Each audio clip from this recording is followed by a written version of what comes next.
Bledsoe was arrested. Patrick Montgomery was in court. Jonathan Manapa will stay in federal custody. No, I don't take responsibility at all. Everyone, welcome to the show. So 34-year-old Utah resident and Army veteran Landon Copeland admitted in an interview following the Capitol attack that he didn't even vote in the 2020 election. He said his driver's license had expired. Well, he said that, and then in a different interview, he said his license was taken from him. So I'll let you be the judge as you hear his story as to which is the truth, which story actually fits. But Copeland took part in the violent attack because he said that Trump, quote, invited us to be there. He announced it. He said, come to the Capitol. I heard it as a call. And he took his pregnant girlfriend with him.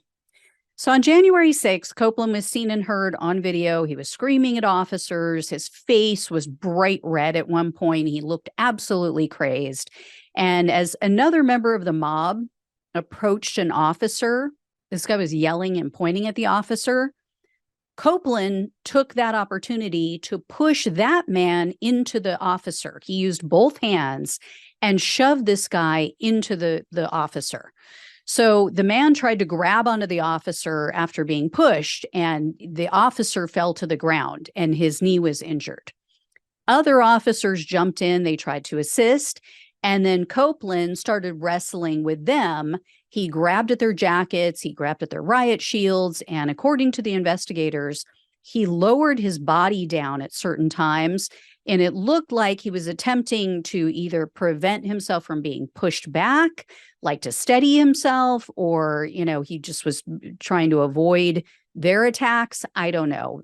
So a short time later, as officers were attempting to erect a barricade of bike racks, Copeland joined in with another man. He grabbed onto the bike rack and he was trying to pry it away from the police. Numerous officers and several members of the mob were struggling over this bike rack. So eventually the police deployed a chemical spray towards Copeland because he was the one who was being most aggressive. And then at that point, Copeland charges at them. He grabs the bike rack and charges at them with it. And then he threw it. It looked like he threw it at them. He claims he was trying to throw it over them. So after that, Copeland disappeared into the crowd. He took off.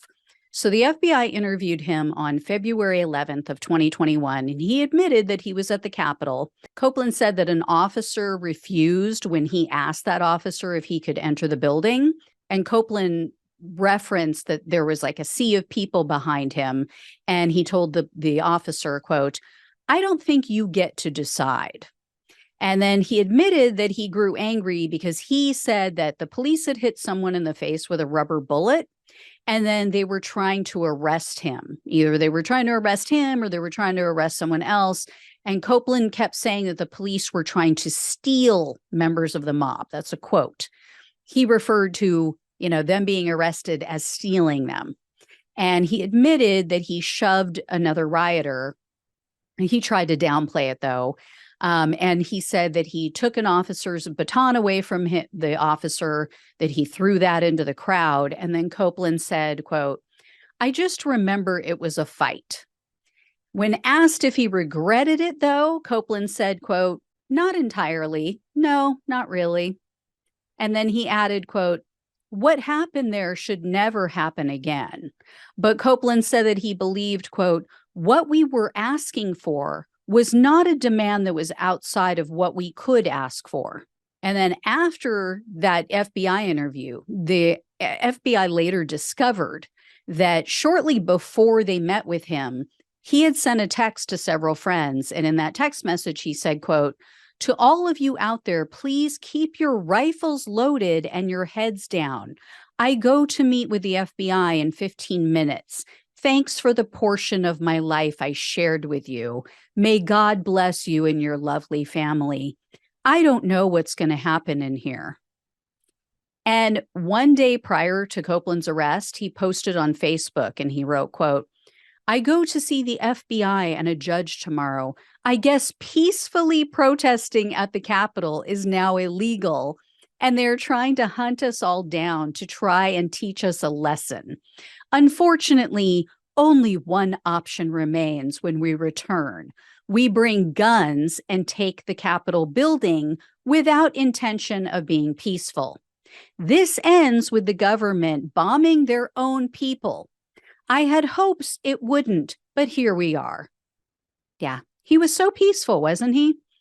So Copeland was arrested on April 29th of 2021, and he was charged with a civil disorder, obstructing an official proceeding, assaulting officers with a dangerous weapon, assaulting officers and inflicting bodily injury, entering restricted grounds, 2 counts of disorderly conduct, parading or demonstrating at a Capitol, and physical violence on Capitol grounds. And you guys might recall in one of the updates I shared about Copeland, this guy was a mess in court. He did most of his appearances, as I understand it, via teleconference, but this is the guy who freaked out during his remote pretrial hearings, and he had to be muted. He kept talking over the judge. He was threatening. He was like demanding that they give him some sort of plea deal. And in May of 2021, he drove to the office for his pretrial services officer, and he was banging his head against the safety glass, and he threatened the officer. He said, quote, "If I was on the other side of this glass, I would eat you from the inside out because I am starving." When he was asked about that comment in a media interview, Copeland claimed that he told the officer, quote, "I would eat your flesh for nutrients. I don't think you know what I am." Because that's so much better than the first version. So this guy is a few fries short of a Happy Meal. I'm just saying.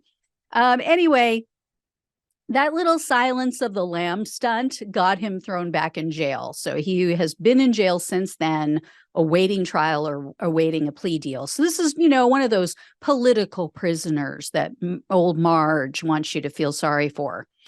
So in May of 2022, Copeland pleaded guilty to 1 count of assaulting officers, and he was facing up to 8 years in prison, 3 years of probation, and $250,000 in fines. The prosecutor, though, requested 52 months in prison, 3 years of probation, and $2,000 in restitution. And this guy has quite a rap sheet.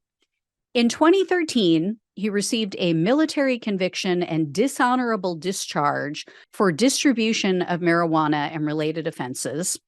In 2014, he was convicted of carrying concealed or loaded weapons. In 2016, he was arrested twice for domestic violence involving his ex-wife. In 2018, he was arrested for burglary and child endangerment. In 2019, Copeland was arrested for burglary and a theft of a motor vehicle and power tools. Copeland also has 3 arrests in 2020, 2 for possession of firearms with drugs and or alcohol. And then a 3rd arrest was for a fight in which he was pointing a gun at the other person. Oh, and he lit the guy's car on fire. He also has numerous arrests and convictions for driving without a license or driving without insurance. He left the scene of an accident once. He also failed to appear in court for many of these infractions. So the prosecutor noted Copeland has been diagnosed with a mental health disorder. They weren't specific about what it was, but he apparently has refused any kind of treatment.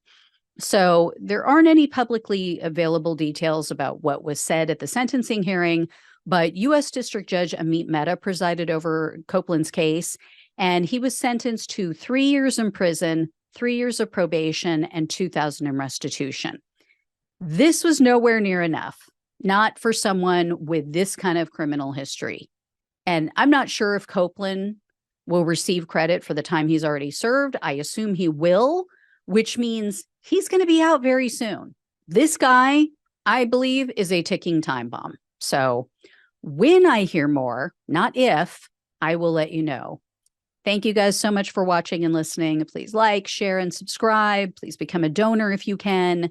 Love you all. Take care, and I'll talk with you soon.